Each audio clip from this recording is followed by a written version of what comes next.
From our studio in Weed, California, this is Inside Siskiyou. Real news, real people, real close. With anchor Shireen Strauss, Sheriff Jeremiah LaRue, and Siskiyou Reviews with Becca Rowell. Hello, Siskiyou County. I'm Shireen Strauss, and this is your news for Friday, April 23rd, 2021. Attention, Siskiyou County. There will be 4 separate tests of the Code Red alert system, April 26th, May 4th, May 10th, and May 14th. Code Red is an emergency notification service that allows emergency personnel to notify residents and businesses by telephone, cell phone, text, message, email, and social media regarding time-sensitive general and emergency notifications. Plan, prepare, stay aware with Code Red. To talk to someone over the phone who can help you sign up for Code Red emergency alerts, residents with the area code 530 can call 211. If you have an outside area code, call 1-844-319-4119. Questions should be directed to the Siskiyou County Office of Emergency Services at 530-841-2155. News from Dunsmere. After many complaints, including a petition from the neighborhood around Brandstetter Avenue in Dunsmere, the city of Dunsmere served a warrant on the 4100 block of Brandstetter for public nuisance and safety hazards. On Tuesday, April 20th, the Sheriff's Department served the warrant to the current tenant, Carrie Olson, the widow of Craig Olson, who died February 18th after an altercation near his home. Following the municipal codes and protocol, and after many contacts by the Dunsmere code officer, the city hired Gables Hauling and Demolition Company out of Reading to remove debris that has piled up around the house. Out of 3 applicants, the Dunsmere City Council appointed local community members Catherine Wallace and Louis Dewey to the Water and Sewer Rate Study Commission at the April 15th council meeting. Also, the council unanimously voted in favor of opening city events when the county public health department deems okay to do so. City manager Todd Uhouse said that by May 1st, the majority of the city employees will be vaccinated and they will open the city hall to the public at that time. The council also discussed having in-person meetings starting in May and have Zoom available for the public to attend as well. They will consult with the city lawyer, John Kenny, regarding this first. In other business, the Dunsmere Airport will be shut down from April 26th to July 2nd while the new runway is being paved. Next Tuesday, April 27th, will be the second of 3 Living Long and Well workshops hosted at the Dunsmere Community Resource Center. These workshops run weekly on Tuesdays from 1 to 3 p.m. in person or on Zoom, depending on the participants' needs. Each week, the facilitator covers different topics regarding aging and offers excellent knowledge, tips, and resources on all subjects, including health, wellness, finance, mental health, and more. To participate or to receive more information, please call the Dunsmere Community Resource Center at 530-235-4400. And finally, Dunsmere Elementary School celebrated Earth Day by picking up trash around their campus and in the woods nearby. Raven Tree, a wild bird and nature shop in the Ray's Shopping Center in the Mount Shasta, gave each student a $10 gift certificate to the store that filled their bags with trash. Paraprofessional Kathleen Shirley said, quote, This is real life. These children are the ones that are going to save this planet, quote. News from McLeod. Two McLeod hobby crafters, Joyce Scarborough and Kat Abbott, have put their passion and love of handcrafting to good use by joining Cards for Soldiers. This nonprofit organization can be found on Facebook. Cards for Soldiers helps our overseas military to connect with their families, and these two women dipped into their pockets and spend 4 hours every week making a variety of holiday, birthday, anniversary, and blank cards using metal craft stamps, paints, dyes, pencils. It takes them 15 to 45 minutes per card and costs about $5 each. Since September, they have made 250 cards. They say that this is their way of giving back and saying thanks. For more information on the Cards for Soldier program or to send donations, contact Charlie Matthews at charliescandles@yahoo.com. News from Mount Shasta. Good news for the Mount Shasta Police Department. Yesterday, they announced that they received $836,977 from the Proposition 64 Public Health and Safety Grant. This grant will help mitigate the impacts of legalizing cannabis activities within the community. Prop 64 is funded by the portions of tax revenue generated from cultivation and retail sales of legal adult use recreational cannabis products. The Mount Shasta Community Center offers weekly high-cap appointments on Wednesdays. High-cap counselors help seniors navigate the many different prescription drug plans and answers Medicare questions. Volunteers are highly trained and have saved individuals thousands of dollars, in which is very helpful for those on fixed incomes. To schedule an appointment or for further information, please call the Mount Shasta Community Resource Center at 530-926-1400. News from Weed. This year, Weed, California was host to the 420 Festival.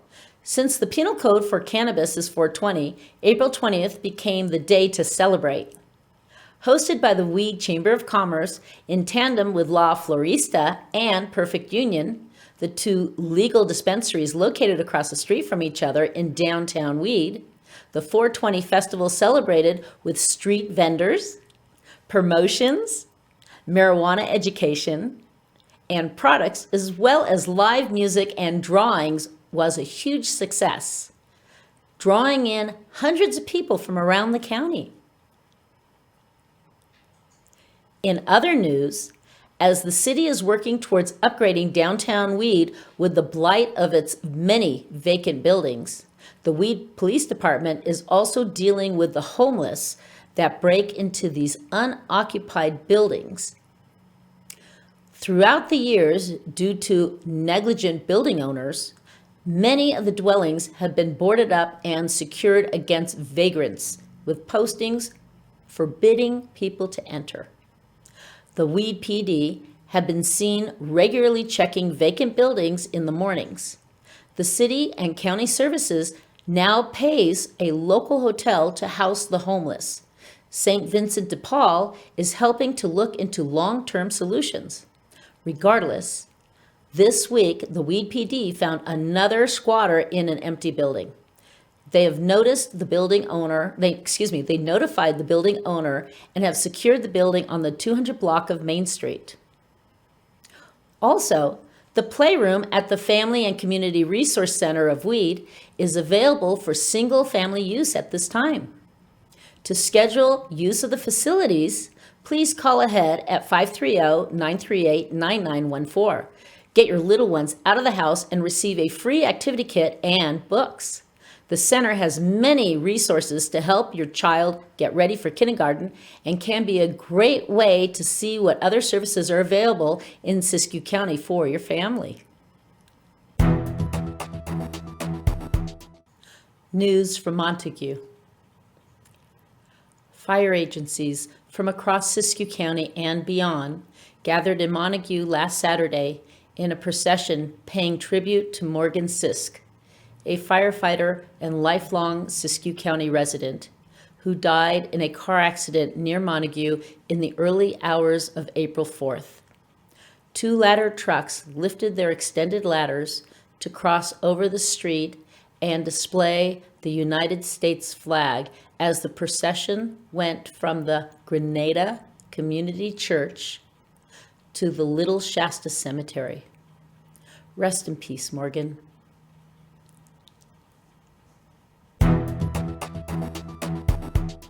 News from Yurika. Are you interested in serving on a board of directors? Do you love the arts? The Siskiyou County Arts Council is looking for dedicated and organized volunteer to serve as secretary of the board of directors. For more information, go to siskiyouarts.org.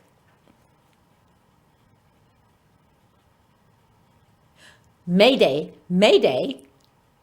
Join Rescue Ranch, located in Yurika at 2216 Oberlin Road on Saturday, May 1st from 1 to 4 p.m. to learn about emergency preparedness for you and your pet. Their mission this fire season is to help you get ready and stay safe. First, from 1 to 3 p.m., there will be a vaccination clinic. This will be a low-cost vaccination and microchip on site for dogs and cats. Ensuring that your pet is properly vaccinated and microchipped is critical during an emergency. Rabies are $10, parvo distemper $10, microchip for $10. All 3 for dogs is $20. Also, from 2 to 4 p.m., learn emergency preparedness for your pet and you. There will be demonstrations, tips, and resources for dog, cat, and horse owners, games, and activities for kids, dog trainers, food, and more. May Day at Rescue Ranch is a safe outdoor family event that will be both educational and fun, and admission is free. News from Etna. The Scott Valley Lions Club recommends that you keep your important medical information readily available. It could save your life. If a medical transport is called to your home, your refrigerator door will be checked for a file of life. File of life has a magnetic back and your medical information is stored inside. Furthermore, when you are away from home, a medical wallet card is very important for the EMTs to review. Keep it near your driver's license so it can be easily to find. A file of life and medical wallet card packets can be obtained at the Scott Valley Rural Health Clinic in Etna, the Scott Valley Resource Center in Fort Jones, and Fairchild Medical Center's front desk in Yurika. Medical wallet cards can also be obtained at many doctors' offices as well as other medical facilities. Of course, these items can also be ordered online. The Community Care Program and Etna Ambulance is available to help fill these out with you at your home at no charge. Just call 530-467-5256, extension 4001. Also, did you know that the Scott Valley Lions Club loans out medical equipment to people in Scott Valley? They have equipment such as wheelchairs, crutches, canes, walkers, potty chairs, shower chairs. Contact Barbara Gussman at 530-467-3770 or Carol Williams at 530-467-5206 for more information. News from Happy Camp. Just a reminder that the Slater Fire area remains closed at least until May 1st. This includes the Grayback Road from Happy Camp going into Oregon. There have been reports of people trying to use the road. The closure gates were damaged in the fire, and the trees, rocks, and debris have not been cleared. For your safety and the safety of first responders, please stay out of the area closed due to the fire. For a detailed map and more information, visit the Klamath National Forest website. Spring is here, and Happy Camp wants to invite you to stop and smell the flowers. Hello everyone and happy Friday. I'm Becca Ralph from Siskiyou Reviews, and this week I got to meet with the owners of Savory Cafe located in McLeod, California. Opening a restaurant during a pandemic might seem counterintuitive, but the owners at Savory Cafe and Harvest Restaurant, which will be opening back up next week, also located in McLeod, are proving it can be done. Misty Hayes and her fiance Adam opened in July 2020 and weren't sure what to expect, but they took a chance and did it anyway, and they're saying it's been great ever since. Misty Hayes, who is co-owner, along with her fiance Adam Ornelas, also own the New Harvest restaurant located at the Shasta View Lodge near McLeod.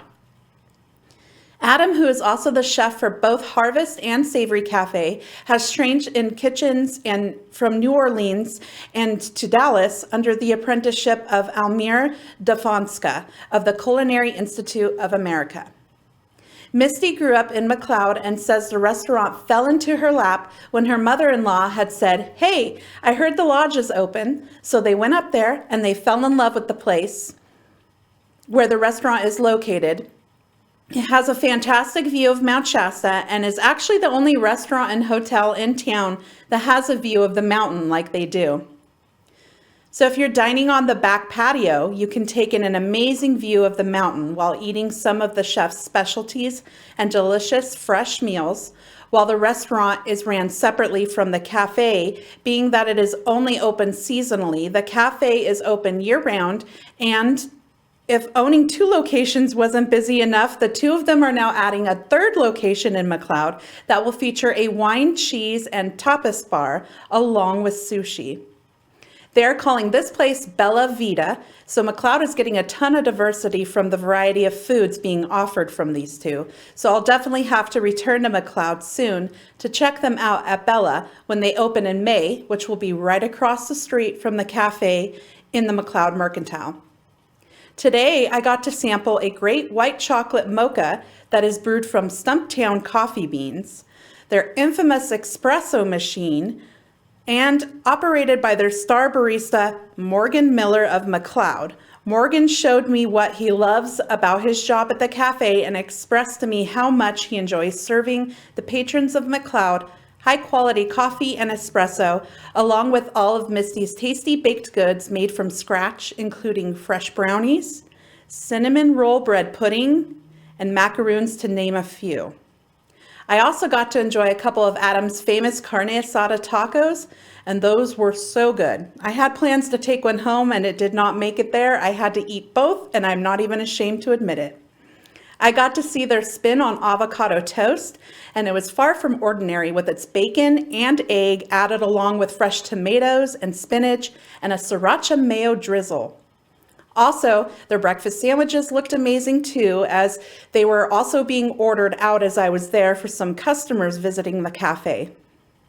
So if you're needing a good cup of hot coffee or espresso and a sweet baked good, this place makes for an amazing start to your day. Paired with savory foods that Adam is cooking up, you can't go wrong with any of the options available to you at Savory Cafe. They're located inside the McLeod Mercantile, next to the candy shop. Thanks for watching this week's restaurant review, and I look forward to bringing you more content next week from Mount Shasta's Thrive Bar. So I'll see you then, and don't forget to eat local. Hello, Siskiyou County. I'm Sheriff Jeremiah LaRue, and this is your weekly Sheriff's Report. Siskiyou County provides a variety of law enforcement services in addition to the Sheriff's Office. One in particular is animal control. Animal control plays an important role by promoting responsible animal ownership and providing education about proper animal care and control. They also help educate regarding state laws and county ordinances. They investigate complaints of cruelty and inhumane treatment of animals, spay and neuter unwanted or displaced animals, and adopt them into loving, permanent homes. As a matter of fact, animal control has endeavored to adopt a no-kill philosophy and has increased the live release rate for their shelter to more than 90%. The majority of animals entering their facility are either redeemed by owners, sent to partner rescues, or adopted into new and loving homes. Sometimes, however, there are animals that are looking for their families. If you have a lost pet, go to Animal Control's Lost and Found page to see photographs and descriptions of animals who are currently housed at the animal shelter. You can find this page linked to our website at co.siskiyou.ca.us, or you can call the shelter directly at 530-841-4028. I hope you have a great rest of your week and weekend, and we'll see you next time.